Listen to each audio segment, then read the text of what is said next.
A word of caution for all of these next 5 exercises is if you've dislocated your shoulder in the past, it'll be somewhat, they call it unstable, or the joint capsule will be somewhat loose.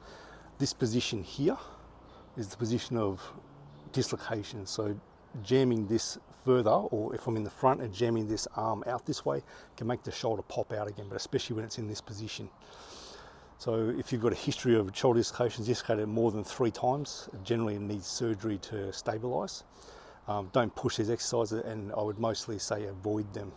Do some other types of exercise, particularly ones that do more with strengthening, stabilising the shoulder. These ones designed to open a shoulder that's quite healthy and stable. Okay. So this series of exercises, they're designed to open up the whole shoulder girdle, so all the muscles around the shoulder, and help open up the joints too of the shoulder girdle. Sternoclavicular joint here that joins your collarbone into your top of your sternum. It's the only point where the shoulder actually connects bone to bone onto the axial skeleton. All the other joints, they're actually muscular joints, so how muscles are moving and functioning, how the nervous system's functioning, how you're breathing, will dictate what the length of those muscles and how the other joints are moving in your shoulder. So this series helps that functioning as well, of all those muscles around the joints. So I'm going to teach this in 2 parts. So the first part is just, there's no big focus on breathing anyway, or having your rib cage move in a certain way. It's just aiming to enjoy the stretch, get things open, and for a lot of people that's all they'll need. For some people though who've got chronic shoulder issues, especially if you've got really reduced internal rotation in the shoulder or really reduced external rotation in the shoulder, you'll probably need to do the breathing part of it too, which I'll teach quite clearly as well, but get used to it in this first series, so without I call it compressive breathing. Okay, so we need a stick, a broomstick.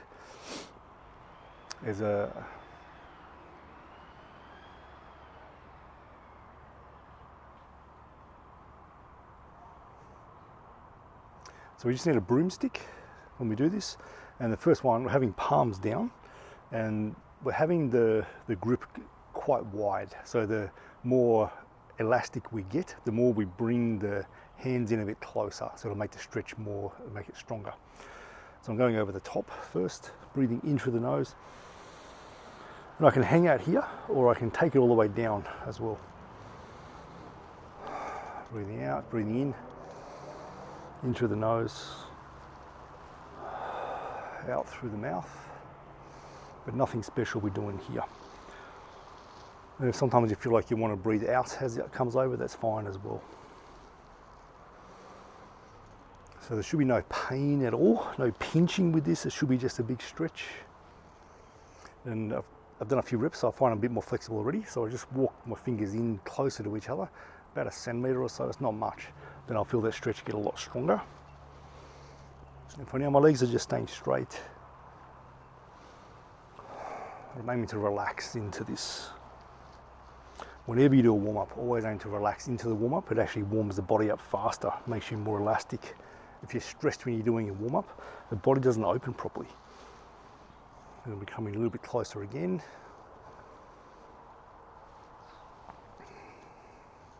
And what we can do, this is the maximum part, I can start to rotate a little bit here, and you'll feel it stretch more on one side. So as I stretch this way, I feel the right pec stretch a bit more. So I stretch this way, I feel the left pec stretch a bit more. So just comfortably rotating. And from here, I'm going to bend my knees a little bit, get the pressure out of my knees.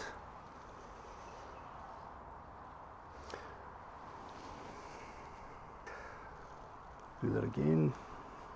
And I'm going to open the arms this way. So I'm moving one arm down, other arm up. Not aiming to feel any pain at all from the side.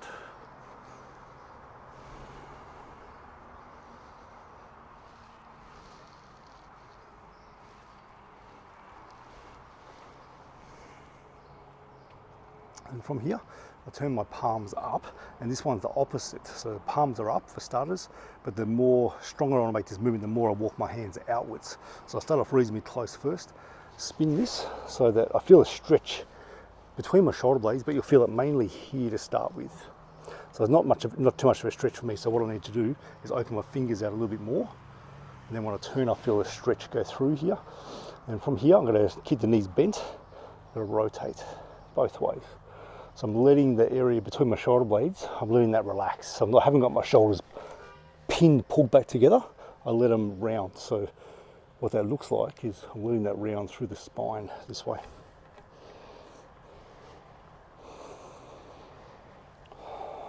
Breathing in through the nose, out through the mouth, just nice and easy. And then I spin that, change. Now I feel more of a stretch on this shoulder here. And I rotate. So the rotation will grab the obliques, the lats a bit differently, the rhomboid muscles, the intercostals.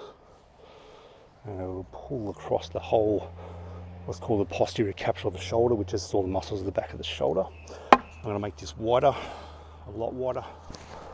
There. So it almost feels like the hands want to pull together now. And I twist again. So I'm getting much more of a stretch out of this now. It's about 5 to 6, 10 at the most rotations, and swap over.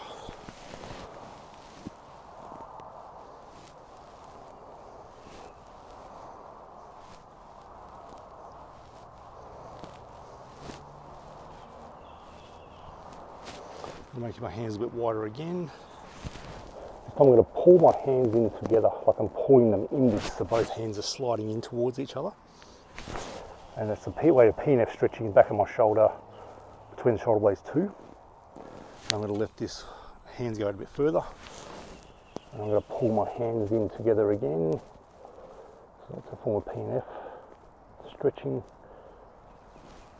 I'm going to walk out a little bit wider again, and I'm going to twist.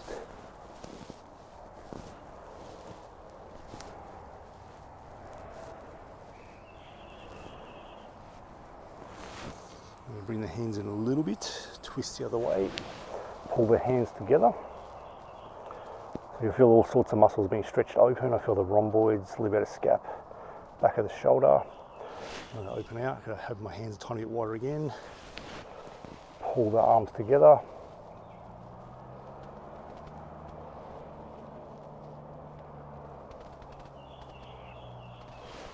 Open out again, a bit wider, and twist.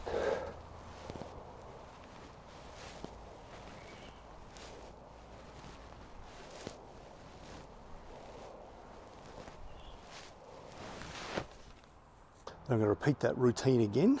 So I'm going to palms down, open to the back. And you'll find that the shoulders will be a lot more open, be easier to do. So you can start to, as my next rep, I'm going to walk my fingers a tiny bit closer together.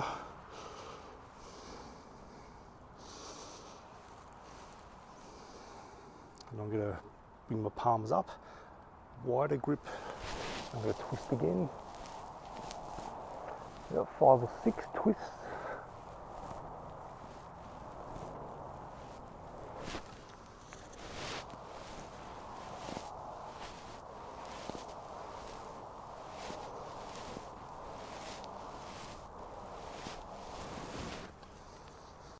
For some people, when they use a rigid lever, so the broomstick, the body has to accommodate around something that's rigid. It can give them some pain or impingement in the shoulder. Yet when they do it with a power band or TheraBand, that problem doesn't show up. So some people, they'll need this. It's only useful though for the back part. So I pull the band open to the back. It's only useful for this part. You can't twist it to go around the other way, that's all. So it's useful for here, but very, very useful exercise to do. So I'm just doing the same thing, just letting the shoulders do what they want to do. I'm not trying to control them. So if they want to rise up and drop down, that's fine. And then I'll take my hands, make them closer together, so there's more pull, and open that out, so there's more stretch. The band's wanting to come together, so it's wanting to pull my arms closer together. And again, you don't have to go all the way down to the back of your hip again. You can just hang out here. You can again do the rotation, twist. You can play with one down, one up. It'll get different portions of the pec. And about 10 to 20 reps 3 sets.